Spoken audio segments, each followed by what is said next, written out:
Nagsimula po siya nung virgin pa ako. Nasa Thailand po ako noon, tapos may advertising event.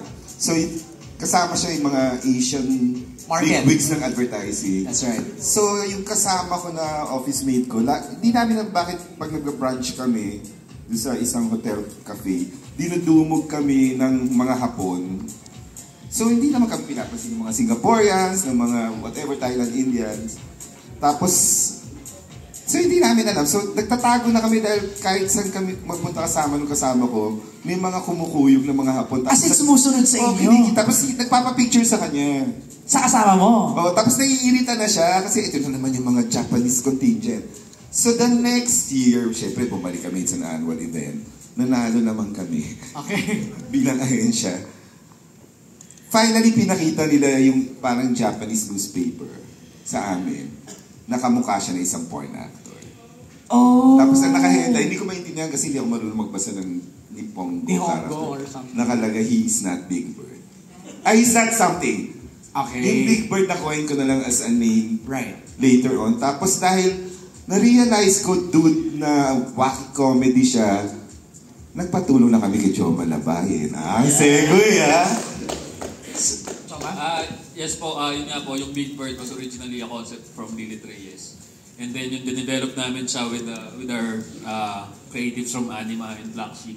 Tapos ginawa namin siyang parang, hindi siya coming of age kasi feeling ko lagpas na kami libig sa mga coming of age stories. So ano siya, it's more of a self-discovery. Okay. Along with rediscovering na yung friendships na mga nakalimutan mo na, ganyan. So parang, para siyang yung pagtanda at pag-develop ng isang lalaki during that time. Tapos yun, sa mga na-experience niya sa Thailand with his friends. Tapos naisip lang namin, kung bumabiyahe ka sa ibang bansa, tapos napagkamalang kang porn actor. Tama. It's a brilliant premise for a comedy. Kasi anything can happen. Barkadang nagtatravel, bigla na lang may sasampal dun sa kasama nyo, hindi na alam bakit. Tapos malalaman eventually kung bakit. Nasa trailer naman yun. Nasa trailer. Pero nakakatawa nga yun. Lilith, no? Yung ganong idea na bigla na lang out of the blue, binhasampal sa'yo, di ba? Kukay, you wanna say something? Siguro, to add, kasi yung film na to, based dun sa kwento ni Lilith earlier, tapos ito si kuya ko nga pala siya. Sa mga kagaguhang mga, pwede ba yun? Sa mga naiisip nila. But essentially talaga, Big Bird is a story of Carpio, played by Enrique Hill, na nasira yung confidence niya sa sarili niya because naiwan siya ng girlfriend niya, ganyan. Tapos, parang ang dinadahilan sa kanya is because you're not man enough, yun ang sinasabi. And so, he goes on a trip and to find kung paano ba mababalik yung confidence niya sa kanya. Tapos, nakatulong yun, ang pagdating niya doon, ganito yung tingin sa akin, there's someone na, man, I can be this. So, yun yung journey nung magiging kwento ng I Am Not Big Bird. Of course, plus all the riot and the comedy and the chaos that will happen there in Bangkok. Chari, nung nakita mo at pinresent tong idea na to, anong naging reaction ng Anima? Actually, we were very happy and grateful nung present and pinitch namin ni Lilith yung concept because dito sa Philippines, we're very used to, we love comedy. Mahilig yung mga Pilipino tumawa. And I think wala pang comedy na exploring this kind of topic. Like, di ba, who would have thought like a guy who has his heart broken tapos biglang pagdating niya on a trip abroad, may kamukha siyang porn star. Nobody dared actually, wala pa nga. Diba? Yeah. To go that route. But in Anima, we always wanna parang push the boundaries of comedy. And at the same time, it's not just comedy. It's about friendship. And it's something that everybody can relate to. And it will always have a heart. Right. Okay, mapunta naman tayo sa'yo, Ken. Nung na-present sa'yo yung script and na-pitch sa'yo yung kwento, was it an immediate yes? Yes. Yes. Immediate yes.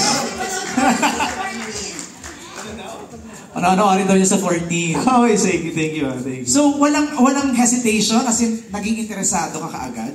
Well, syempre, parang I wasn't really used to these types of projects. Exactly. Pero sabi ko, I've been out for so long, if I come back doing what I used to do, but it doesn't really make sense. And mahilig ako sa comedy, I'm a big fan of comedy. So sabi ko, tara, gawin natin to. I know. Okay. paano napasama ang ating gang mo dito? Sina Pepe, sina Nico, sina Red, when you got a call that you'll be part of this, what was your initial reaction, Red? Natuwa ako kasi parang una-una I get to work with Direk Victor Villanueva. I'm a fan of his yung mga movies niya before. And then, parang sa bucket list ko siya na makatrabaho na director. Tapos, sinabi rin parang, Enrique Hill also wants to work with you. Tapos sabi ko, uy, okay, pwede ako mag-negotiate ng mas mataas na TF. Oh my God.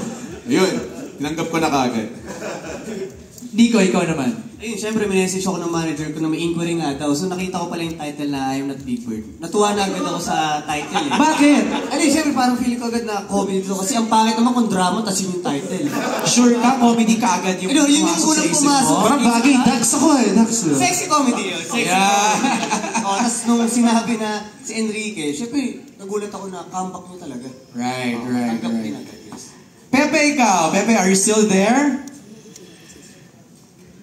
Yes, I'm here. Okay. Oy, wow! Nag-suit na. Iba din, ha? Hindi na ako nagtitinda na encyclopedia. Hindi na. Parang mag-church service ka lang. Pepe! Yes. Alam ko, ang dami mo nang ginagawa ngayon, no? Sunod-sunod ang mga films mo. They're all blockbuster films. Congratulations! Okay. When you got the call to be part of I Am Not Big Bird, anong naging reaction ni Pepe? Katulad ni Ken, immediate yes ako kagad. Kahit na wala ng TF eh. Yung lang. Hindi, kasi tagal ko nang hindi nakatrabaho si Ken. Last nagkatrabaho kami, mga baby pa kami. Forevermore. Hindi pa ako tuloy nun. Looking forward talaga ako na makatrabaho siya uli after Forevermore. Tapos sa Thailand pa, paborito ko kasi sa Thailand eh. I love the culture, I love the people, everything about Thailand. That's right. Food, yeah, so why not, diba? Thanks, Pepe. Direct Victor, ikaw